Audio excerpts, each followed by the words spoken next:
ഇല്ല കേട്ടെ. പുള്ളി ഭയങ്കര ഫേമസ് ആടാ.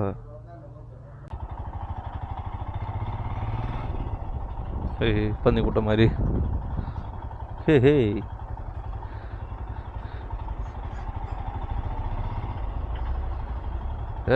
ഈ പറങ്ങാണ്ടി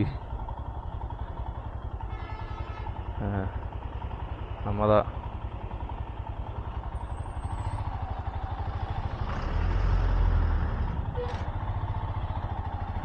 സ്ഥലത്തിൻ്റെ പേരാണ് ബണ്ണാരി.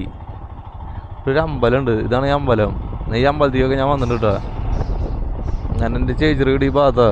അപ്പോൾ ഈ അമ്പലത്തേക്ക് ഞങ്ങൾ വരാറുള്ളതാ. ബണ്ണാരി എന്ന് പറഞ്ഞിട്ട് ഇവിടെ ഒരു ഡാമുണ്ട്, ഭവാനി ശേഖർ ഡാം എന്നുണ്ട്. ഞാൻ പോണ ഞാൻ അയ്യോ ഇതല്ലല്ലോ റൂട്ട്. ഞാൻ ഇവിടേക്ക് വരണമെന്ന് കുറേ നാളായി. സത്യമാല ഫോറസ്റ്റ് കയറുന്നിട്ട് കുറേ ഞാൻ മുന്നേ എൻ്റെ കാറും കൊണ്ട് വന്നപ്പോൾ ഞാൻ ഇതേപോലെ പോകണം എന്ന് വിചാരിച്ചിട്ട്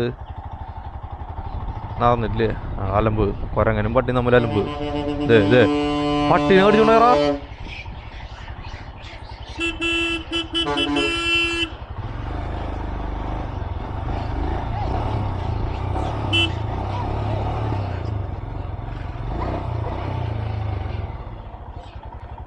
കുരങ്ങൻ കുട്ടീനെ കടിച്ചു. ആയിരം കുട്ടി എന്തിട്ടാ നോക്കി. ചെറിയ കുരങ്ങൻ കുട്ടീനെ ഒന്നും പറ്റില്ല എന്ന് തോന്നുന്നുണ്ട്.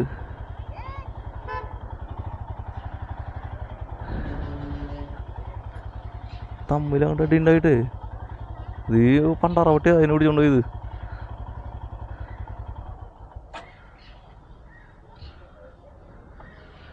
ഭയങ്കര ശനൊന്നും പറ്റിയില്ലേ.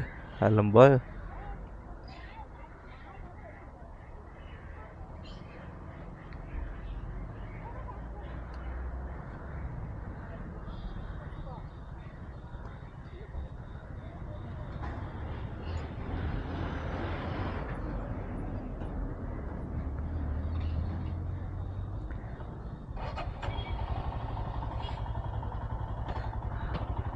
ഉണ്ട്. ഇതിനൊന്നും പറ്റിയില്ലേ. പരിക്ക് പറ്റിയിട്ടുണ്ടാവും, പറ്റാണ്ടൊന്നുണ്ടാവില്ല. പക്ഷേ ഓക്കെ ഉണ്ടാവും. ജീവൻ കിട്ടിയില്ലോ. സോറി, ഇതാണ് അമ്പലം. എസ് ബണ്ണാരി ക്ഷേത്രം എന്ന് പറയണത്. വലിയ ഇവിടെ അമ്പതില് ഉത്സവം എന്ന് പറഞ്ഞിട്ടുണ്ടെങ്കിൽ ഓതമ്പും അത്രയും വലിയ ഉത്സവമാണ്. അവിടെ പന്നിയോട് നടക്കുന്നത് നമ്മൾ നേരത്തെ കണ്ടില്ലേ പന്നി. അത് നമ്മൾ വയ്ക്കുന്ന നാട്ടിലെ പന്നിയാണെന്നോ കാട്ടിലെ പന്നിയാണ്. അത് നാട്ടിൽ വന്നിട്ട് ഫുഡ് അടിച്ചിട്ട് ആള് നാട്ടിലെ പന്നിയായി മാറി. ആടാ പന്നിക്കൂട്ടം കാണാൻ നടക്കണമെങ്കിൽ അവിടെ ഉണ്ട് കുറേ. അതെ ഇവിടെ നടക്കണു. ഏത് മൂട്? പന്നി മൂട്. ഊട്ടിക്കാകെ 78-80 കിലോമീറ്റർ താഴെയുള്ളൂ. അതാണ് ഡാം. വലിയ ഡാം. ഡാം എന്ന് പറഞ്ഞാൽ വലിയ ഡാമാട്ടോ. ശശിയില് 1 2 3 4 5 6 7 8 9 ഷട്ടറുണ്ട് അതിന്. 1948 തൊട്ടിട്ട് 55-ൻ്റെ ഉള്ളിൽ ഇത് കെട്ടിത്തീർത്തിട്ടില്ലാന്ന് തോന്നുന്നുണ്ട്. അതാണ് അവിടെ ഇതിൻ്റെ ഇയർ ഓഫ്. അതിന് പിന്നെ മുകളിലേക്ക് ആദ്യം എൻട്രി ഉണ്ടായിരുന്നു. അപ്പോൾ മുകളിലേക്ക് എൻട്രി ഇല്ലാണ്ടാക്കി അവർ. എന്തോ അറിയില്ല, വിഷയമായിട്ടാണോ എന്താണെന്ന് അറിയില്ല. ഡാമിൻ്റെ മുകളിൽ കൂടെ ആദ്യം നടക്കാൻ പറ്റുന്നായിരുന്നു. അപ്പം അതില്ല. ഇവിടെ ഓപ്പോസിറ്റ് അതിൻ്റെ അവിടെ ഒരു പാർക്കുണ്ട്. അവിടെ മാത്രമേ എൻട്രി ഉള്ളൂ. ഈ സൈഡിലേക്കൊക്കെ വരാൻ നമുക്ക് അപ്പുറ സൈഡിലേക്കൊക്കെ വന്നിട്ട് ഫോട്ടോസും കാര്യങ്ങളൊക്കെ എടുക്കാം. ഏതാ വ്യൂല്ലേ. ഞങ്ങളുടെ മുന്നേ വന്നിട്ടുണ്ട്. അതായത് കേരളത്തിൽ നിന്നും ഒഴുകി വരുന്ന പുഴയിലത്തെ വെള്ളാട്ടാ ഇത്. ചിന്തിക്കാൻ പറ്റൂ. ഭവാനിപ്പുഴയിലത്തെ വെള്ളമാണത്. പാർക്ക് ക്ലോസ് ചെയ്തു തോന്നുന്നുണ്ട്. ക്ലോസ് ചെയ്യുവാണ്. അവിടെയാണ് ഫ്രഷ് മീനൊക്കെ കിട്ടുന്നത്. ഉണക്കമീൻ്റെ സംഭരണി അവിടെ. അടിച്ചു വെച്ചിട്ടുള്ള ചന്ദനീരൊക്കെ കത്തിച്ച് വെച്ചിട്ട് ഫ്രഷ് മീൻ പറഞ്ഞു കഴിഞ്ഞാൽ അവർ അതേപോലെ പൊരിച്ചു തരും. മീൻ വറുത്തത് ശരിയല്ലേ. ഏതാണ് ഡാമിൻ്റെ പാർക്ക് എന്ന് പറയുന്നത്. അത്യാവശ്യം നടക്കാണ്ട്.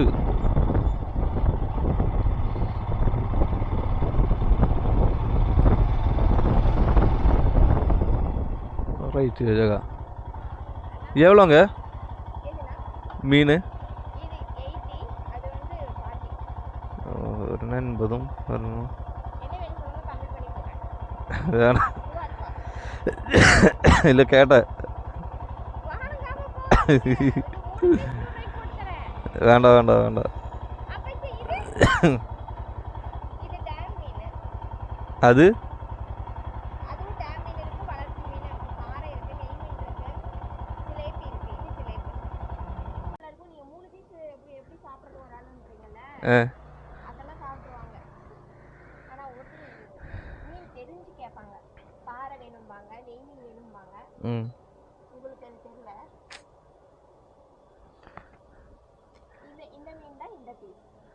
ஓ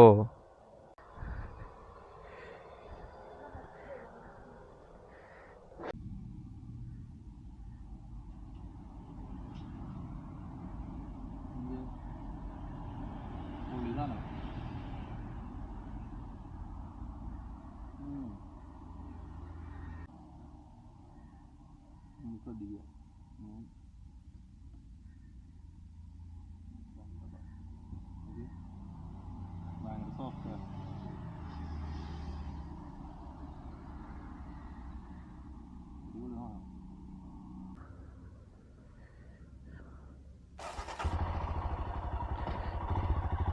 சரிங்க.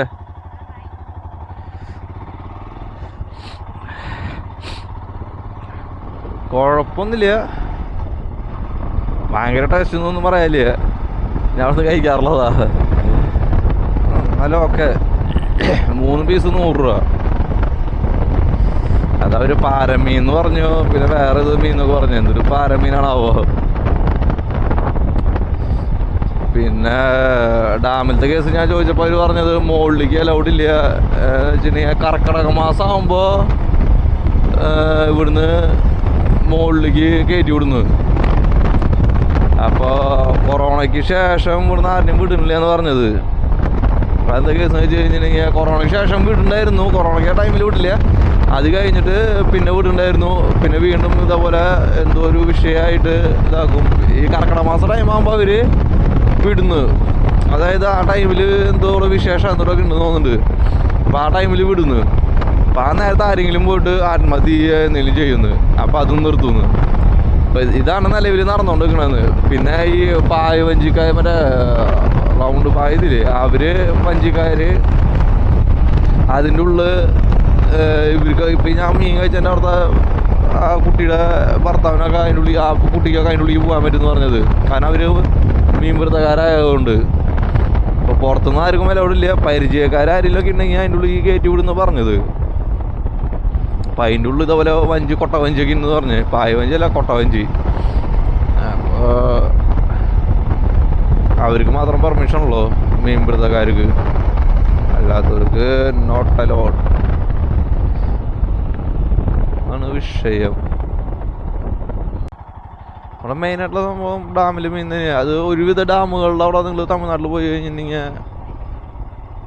അവിടെ ഇതേപോലെ മീൻ ഫ്രൈ ചെയ്ത് കൊടുക്കണ പരിപാടി ഇതൊക്കെ ഉണ്ടാവുന്നത്. അത് അവർക്ക് 2000 രൂപ ഗവൺമെൻറ് ബിൽഡിങ് ഉണ്ടാക്കി കെട്ടി കൊടുത്തു. 2000 രൂപ മാസം ആ കടയിലുള്ളവർക്ക് കൊടുക്കണം. പിന്നെ നമ്മൾ ഏറ്റവും ഫസ്റ്റ് കണ്ടില്ലേ കുറേ മീൻ കച്ചവടക്കാരനെ, അവിടെയുള്ളവർക്ക് 5000 രൂപയാണ്. അവർക്ക് റെഗുലറായിട്ട് കച്ചവടം നടന്നുകൊണ്ടിരിക്കുന്നു. ഇവർക്ക് സീസണിൽ മാത്രം കച്ചവടം, കാരണം നടുക്കായതുകൊണ്ട് സീസണിൽ മാത്രം കച്ചവടം ഉണ്ടാവുള്ളൂ. ഇത് ഡാമെന്ന് പറഞ്ഞ വെള്ളം കേട്ടോ ഇത് ഉണ്ടോ. അപ്പോൾ ഇവർക്ക് സീസണിൽ മാത്രം കച്ചവടം ഉണ്ടാവുള്ളൂ. അപ്പം അതുകൊണ്ട് ആ ടൈമിൽ മാത്രമേ പൈസ കൊടുക്കണ്ടോന്ന്. അത് 2000 രൂപ കൊടുക്കണ്ടോന്ന്. അങ്ങനെ കുറച്ച് സംഭവം.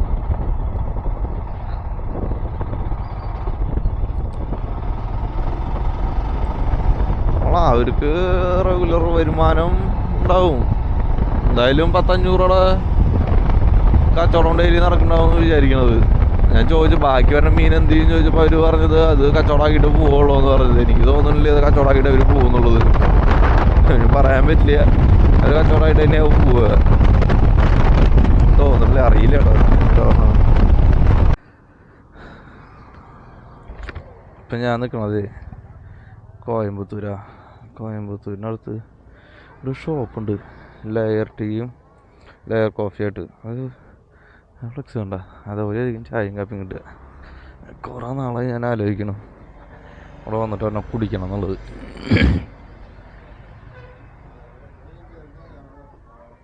എന്നാ ഒരു ലെയർ കോഫി മുടിഞ്ഞതാ ടീ.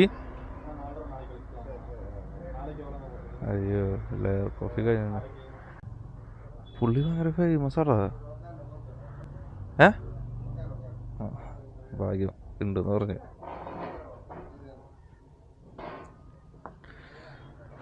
നമുക്ക് നോക്കിയാ ടേസ്റ്റ് എങ്ങനെയുണ്ടെന്ന്.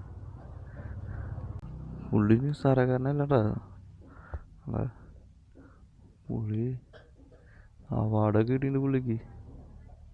എനിക്ക് ഫുൾ പേപ്പറിൽ വന്നിട്ടുണ്ട്. നല്ല ടേസ്റ്റ് ഉണ്ട് കേട്ടോ. അതാണ് മനുഷ്യൻ, പച്ചയായ മനുഷ്യൻ ആണ്.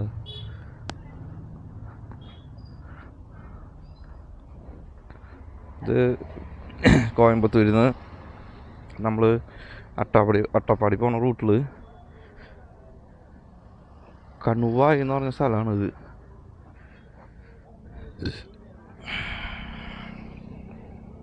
അതായത് കുറേ നാളെ ഞാൻ ഇവിടുന്ന് കഴിക്കണം വിചാരിച്ചിട്ട് എന്ന് ഇവിടേക്ക് ഈ ഭാഗത്തേക്ക് വന്നാലും ഞാൻ മറക്കും. ഇത് കടന്നു പോകും. കൂട്ടുകാരൻ പറയും അവിടെ ഇരുന്നോട്ടോ ഒന്ന് ഓർമ്മിപ്പിക്കണമെന്ന് പറയും. അപ്പോൾ ഇപ്രാവശ്യം ഞാനത് ജസ്റ്റ് ഒന്ന് നോക്കിയതാണ്. ഞാൻ അത് കടന്നു പോകുന്നു ഞാൻ ചിന്തിച്ചത്. നോക്കിയപ്പോണ്ട് ഇവിടെ ഡയറക്റ്റ് ആരെങ്കിലും ഈ ഭാഗത്തേക്ക് വരുന്നുണ്ടെങ്കിൽ, കോയമ്പത്തൂർ ഭാഗത്തേക്ക് വരുന്നുണ്ടെങ്കിൽ, ഈ മേട്ടുപ്പാളയം റൂട്ട് വരുന്നുണ്ടെങ്കിൽ മസ്റ്റായിട്ട് ട്രൈ ചെയ്ത് നോക്കേണ്ട ഒരു സാധനമാണ്. നല്ല ടേസ്റ്റ് ഉണ്ട് കേട്ടോ. മുകളിൽ കാപ്പി, നടുക്ക് പാല്, അതിൻ്റെ താഴെ ബൂസ്റ്റ് ആയിരുന്നു എനിക്ക് കിട്ടിയത്. കോഫി ഞാൻ ലെയർ കോഫിയാണ് പറഞ്ഞത്.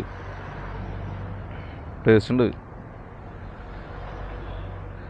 ഭയങ്കര ഡിമാൻഡാ. പുള്ളി ആദ്യം ഇല്ല എന്ന് പറഞ്ഞു. 8 മണിയായില്ലേ, നേരത്തെ ഇനി കോഫി ഇട്ട് കഴിഞ്ഞാൽ കച്ചവടമാകലാന്ന് പറഞ്ഞിട്ട് എന്നോട് പറഞ്ഞേ. എന്നാ പറഞ്ഞു പുള്ളി തരാമെന്ന് പറഞ്ഞു. എന്ത് ഇത് മനസ്സിൻ്റെ ഒരു ഇതാണോന്ന് എനിക്കറിയില്ല. സാധനം കഴിക്കാനൊരു ഭാഗ്യം കിട്ടി നേരത്ത്. Very tasty.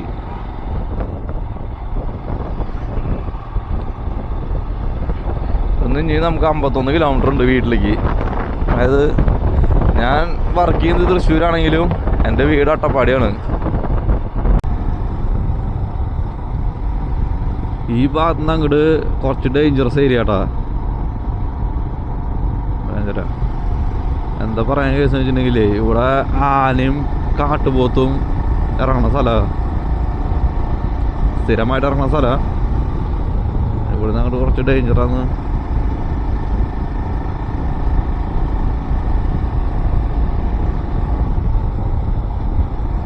സംഭവം ഇവിടുന്ന് ആകെ 6 കിലോമീറ്റർ, 5 കിലോമീറ്റർ ആണല്ലോ, 6-7 കിലോമീറ്റർ ആണോ തോന്നുന്നുണ്ട് ഫോറസ്റ്റ്. അത് കഴിഞ്ഞ് പിന്നെ അവിടെ അങ്ങോട്ട് ഫോറസ്റ്റ് തന്നെയാണ്, അല്ലാന്നല്ല ഞാൻ പറഞ്ഞത്. പക്ഷേ എപ്പോഴും ആന ഈ റോഡിലേക്ക് ഇറങ്ങുന്ന ഒരു വഴി എന്ന് പറഞ്ഞത് നമ്മുടെ ഫ്രണ്ടിൽ സംഭവം ബൈക്കൊക്കെ പോകുന്നുണ്ട്. പെറ്റിങ് നമുക്ക് കാട്ടുപോതിനെ കാണാൻ പറ്റും. ഞാൻ ഈ റൂട്ടിൽ കാട്ടുപോതിനെ കണ്ടിട്ടുണ്ട്, ആനയെ കണ്ടിട്ടില്ലേ. പക്ഷേ സ്ഥിരമായിട്ട് ഇവിടെ ആനയെ കാണുന്ന ആൾക്കാരുണ്ട്. പക്ഷെ ഞാൻ റൂട്ടിൽ കാട്ടുപോതിനെ മാത്രം കണ്ടിട്ടുള്ളൂ. നമുക്ക് നോക്കി നോക്കാം, യോഗ ഉണ്ടെങ്കിൽ എന്തെങ്കിലും കണ്ടാലോ. ഇവിടുന്ന് ഈ ലെഫ്റ്റ് ഈ ബോർഡ് വെച്ചില്ലേ, അവിടുന്ന് ഒരു ലെഫ്റ്റ് വഴി പോണില്ലേ. ആ വഴി വർഷത്തിൽ ശരി അതിനുള്ള ഗ്രാമവാസികൾ താമസിക്കുന്നുണ്ട്. പക്ഷെ വർഷത്തിലൊരിക്കൽ എല്ലാവർക്കും വേണ്ടി തുറക്കും. നമ്മളവിടേക്ക് പോകാനുള്ള പ്ലാൻ ഉണ്ട്. ഇത് വർഷത്തിലൊരിക്കൽ തുറക്കുള്ളൂ. ഒരു മലയുടെ മുകളിലേക്ക് ഒരു പോകാൻ വേണ്ടിയിട്ട് ഒരു ദൈവമുണ്ട്. അതിൻ്റെ കറക്റ്റായിട്ടുള്ള എനിക്ക് കാര്യങ്ങൾ എനിക്കറിയില്ല. പക്ഷെ അവിടെ ഒരു ഇതുണ്ടെന്ന് എനിക്കറിയാം. കഴിഞ്ഞ പ്രാവശ്യം ഓപ്പൺ ആക്കിയപ്പോൾ കൂട്ടുകാരെ എനിക്ക് മെസ്സേജ് അയച്ചിട്ടുണ്ടായിരുന്നു ഓപ്പൺ ആക്കിയിട്ടുണ്ടെന്ന്. പക്ഷെ അന്ന് പോകാൻ പറ്റിയില്ല. അത് ഒരു ദിവസം 3 ദിവസം കൊണ്ട് തുറക്കുള്ളൂ തോന്നുന്നുണ്ട് ആ റൂട്ട്. അടുത്ത പ്രാവശ്യം തുറക്കുമ്പോൾ എന്തായാലും പോകും. ഈ ലെഫ്റ്റ് സൈഡിൽ ഞാൻ കാട്ടുപോതിനെ കണ്ടിട്ടുള്ള ഒരു വട്ടം. ഒന്നുകൂടി ലേറ്റ് നൈറ്റ് ആയി കഴിഞ്ഞാൽ വരും. ഇപ്പോൾ സമയം 8:15 ഒരു വണ്ടികൾ ഇപ്പോൾ സഞ്ചാരം കൂടുതലല്ലേ. ഒന്നുകൂടിയും ഒരു 10-11 മണി കഴിഞ്ഞ് കഴിഞ്ഞാൽ പതുക്കെ പുറത്തേക്ക് ഇറങ്ങും അവർ. ഭയങ്കര ആനശല്യമുള്ള സ്ഥലമാണ് ഈ ഭാഗത്തൊക്കെ. ഇപ്പം ഇത്തിരി കുറവാണെന്ന് പറയുന്നുണ്ട്. കാരണം എന്താ കേസ് വെച്ചിട്ടുണ്ടെങ്കിൽ ഇവർ മെയിനായിട്ട് ഈ താഴത്തേക്ക് ഇറങ്ങി വരുന്നത് വെള്ളം കുടിക്കാൻ വേണ്ടിയിട്ടാണ്. അപ്പോൾ ഇവിടുത്തെ തമിഴ്നാട് ഫോറസ്റ്റുകാർ എന്തിട്ട് ചെയ്തെന്ന് വെച്ച് കഴിഞ്ഞാൽ കാടിൻ്റെ ഒരു, അതായത് റോഡും മറ്റേ ഫോറസ്റ്റും തമ്മിൽ കാടിൻ്റെ ഉൾഭാഗത്ത്, റോഡിൽ നിന്ന് ഉൾഭാഗത്ത് കയറിയിട്ടൊരു 3-4 കിലോമീറ്ററിൻ്റെ ഉള്ളിലായിട്ട് അവർ വലിയൊരു ടാങ്ക് പണിതിട്ട് വേനൽക്കാലം ആയി കഴിഞ്ഞിട്ടുണ്ടെങ്കിൽ അതിൽ പോയിട്ട് വെള്ളം നിറച്ചിടും. അപ്പോൾ ഈ ആളുകളിങ്ങനെ പുറത്തേക്ക്, ഇവർ മെയിനായിട്ട് പുറത്തേക്ക് വരുന്നത് വെള്ളം കുടിക്കാൻ വേണ്ടിയിട്ടാണ്. ഇതിൻ്റെ ഈ സൈഡായിട്ട് പുഴയുണ്ട് തോന്നുന്നുണ്ട്. അപ്പോൾ ഇവർ വെള്ളം കുടിക്കാനുള്ള താഴത്തേക്ക് ഇറങ്ങി വരുന്നത്. ഗ്രാമങ്ങളിലേക്കൊക്കെ വെള്ളം കുടിക്കാൻ വേണ്ടിയിട്ടാണ് മെയിനായിട്ട് വരുന്നത്. അപ്പോൾ അവർ അവിടെ ടാങ്ക് പണിതിട്ട് കാരണം വരുന്നുണ്ട്. പക്ഷേ മുന്നത്തെ, അതായത് പണ്ടത്തെ വെച്ച് നോക്കുമ്പോൾ ഇത്തിരി കുറവുണ്ടെന്ന് പറഞ്ഞത്. ഭയങ്കരമായിട്ട് കുറവെന്നല്ല ഞാൻ പറഞ്ഞത്, എന്നാലും കുറവുണ്ടെന്ന് പറഞ്ഞത്. അത് കാരണം ടാങ്ക് പണിതിട്ട് അവിടെ വെള്ളം വന്നത് കാരണം ബാക്കിയുള്ള മൃഗങ്ങൾക്കും ഒക്കെ സൗകര്യമായി. പിന്നെ ഇവർ വരും, പുറത്തേക്ക് ഇറങ്ങാണ്ടിരിക്കുന്നില്ല. അങ്ങനെ പുല്ലും ഇതൊക്കെ തിന്ന് പിടിച്ചൊക്കെ വരുമ്പോൾ അവർ ഓട്ടോമാറ്റിക്കായിട്ട് ഇവിടെ വന്നു പോകും. ശല്യം ചെയ്യണമെന്നില്ല. അവർ റോഡിൽ നിന്നിട്ട് 2 കറക്കം കറങ്ങിയിട്ട് അവർ പോകും. സ്ഥിരമായിട്ട് ഇറങ്ങണ സ്ഥലം ഇവിടെയാണ്. സ്ഥിരമായിട്ട് ഒരു ടൈമിൽ ഈ ഏരിയയിൽ ഇറങ്ങണ്ടായിരുന്നത്. അതുകൊണ്ട് കുറേ കൃഷി സ്ഥലങ്ങളിലൊക്കെ ശരിക്കും നോക്കി കഴിഞ്ഞാൽ ട്യൂബ് ലൈറ്റ് ഈ ഭാഗത്തൊക്കെ മിന്നിണ്ടാവും. അതെന്തിന് ട്യൂബ് ലൈറ്റ് മിന്നണമെന്ന് വെച്ച് കഴിഞ്ഞാൽ അവിടെ ഇറത്തിട്ടുണ്ടെന്നാണ് അതിൻ്റെ അർത്ഥം, ആ കൃഷി സ്ഥലത്തിൻ്റെ ആ ഭാഗത്ത്. അപ്പോൾ ആ ഭാഗത്ത് ആരും പോവരുതെന്ന് അറിയിക്കാൻ വേണ്ടിയിട്ടാണ് ട്യൂബ് ലൈറ്റ് ആ ഓരോ കോർണറിൽ ഇങ്ങനെ ട്യൂബ് ലൈറ്റ് കിടന്ന് മിന്നിണ്ടാവും. ഞാൻ കാണിച്ചാട്ടോ അത് എവിടെയാണെന്നുള്ളത്. പോണ വഴി കാണാം. ഈ ഭാഗത്ത് വെച്ചിട്ടുണ്ടായിരുന്നു കുറച്ച് സ്ഥലത്ത്.